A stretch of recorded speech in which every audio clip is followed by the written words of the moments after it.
ভাইজান, আপনাদের ঘরে চিনি আছে? আমার এক কাপ চিনি দিবেন? আরে ভাবি, চিনি আজকেই শেষ হয়ে গেছে। মধু আছে, মধু দিয়ে দেই। না ভাইজান, মধু খাই না। মধু তো মৌমাছির মুখ থেকে বের হয়, তাই। ও আচ্ছা, এর জন্যই আপনারে প্রতিদিন ডিম খাইতে দেখি।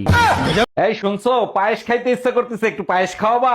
অবশ্যই খাবো, চিনি শেষ হয়ে গেছে, চিনি নিয়ে আসো। এগুলো কি বলো তুমি? সকালে না 2 কেজি চিনি আনলাম, শেষ হলো কি করে? তুমিই তো বলছিলে বাইরে থেকে কিছু নিয়ে আসলে ধুয়ে ব্যবহার করতে, চিনি ধুলে কতটুক থাকে। হ্যালো, অ্যামাজন কুরিয়ার সার্ভিস থেকে বলছি। আমি প্রেগন্যান্ট থাকা অবস্থায় একটা ড্রেস অর্ডার করছিলাম, ওইটা ক্যান্সেল করে দেন। জি ম্যাডাম, ক্যান্সেল করে দেবো, কিন্তু কেন ক্যান্সেল করব জানতে পারি? আপনাদের ডেলিভারি আস্তে আস্তে এত লেট হয়ে গেছে যে আমার ডেলিভারি হয়ে গেছে। আচ্ছা ভাবি, আপনি যে এতগুলো বাচ্চা নিলেন, এদের নাম ঠিক মতো বলতে পারবেন? শুধু আমি না, দুনিয়ার সবাই বলতে পারবে। বলেন কি, তাই নাকি? তা কি নাম এদের? January, February, March, April, May, June, July, August, September, October, November কোলে, ডিসেম্বর পেটে। আচ্ছা বলো তো, একটা ছেলে আর একটা মেয়ের ভিতরে বড় ব্যবধান কোথায়? আরে বোকা, একটা মেয়ে 9 মাসে একবার মা হতে পারে। একদম ঠিক বলছো, এই কারণেই তোমাকে নিয়ে আমি গর্ববোধ করি। আর একটা ছেলে চাইলে 9 মাসে 270 বার বাপ হইতে পারে।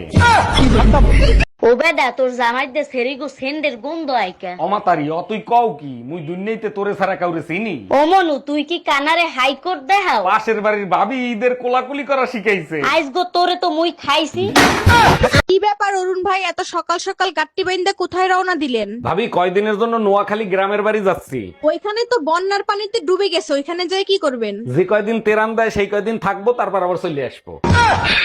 ভাই, পাশের বাসার ভাবিরে দেখছো কি বিশ্রী ভাবে শাড়ি পরে? কোন ভাবি, যারে সবাই এখন আন্টি বলে ডাকে? আরে হ্যাঁ, পেট বের করে শাড়ি পরছে, পেটের বিশ্রী কালো দাগ দেখা যায়। আরে বোকা, ওটা কালো দাগ না, ওটা হলো পেটের নিচে ট্যাটু আঁকানো। আজকে তোরে খাইছি, ওইটা তো তুই দেখলে কি করে?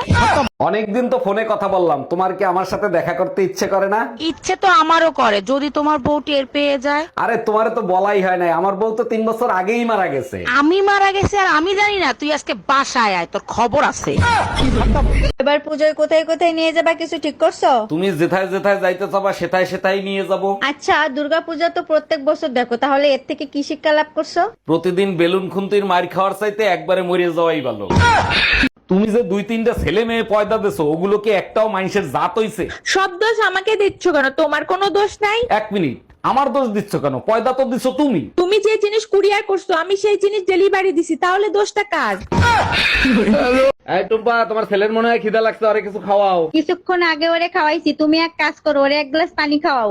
আচ্ছা ঠিক আছে। আর শোনো, পানি খাওয়ানোর আগে ফুটিয়ে নিও। ছেলেরে ফুটাইলে ছেলের কোনো ক্ষতি হবে না তো? আমি পানি ফুটাতে বলছি, ছেলে কোথায়?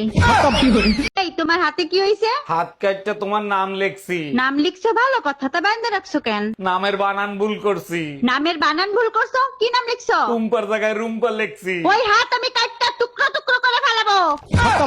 টুম্পা ভাবির কথা শুনলে মনে হয় গজল শুনতেছি, মন প্রাণ জুড়িয়ে যায়। তাই নাকি? আর আমি কথা বললে তোমার কেমন লাগে? 7ই মাসের ভাষণের মতো লাগে, শরীরের রক্ত টকবক টকবক করে ফোটে। যতই রক্ত ফুটুক, মরার আগ পর্যন্ত এই যুদ্ধে তুই জিততে পারবি না।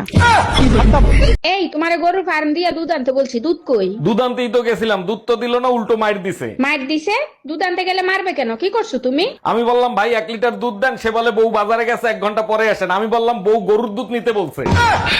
এই, আমাদের বিয়ে পড়াইছে কাজী সাহেবকে কত টাকা দিছো? কাজী সাহেব বলল চেহারা বিবেচনা করে যা মনে চায় তাই দেন। আমি শুনতে চাইছি কাজী সাহেবকে কত টাকা দিছো? 100 টাকা দিছি। আমার চেহারা এত খারাপ যে 100 টাকা দিছিস? আর কাজী সাহেব যে 80 টাকা ফেরত দিছে। কি?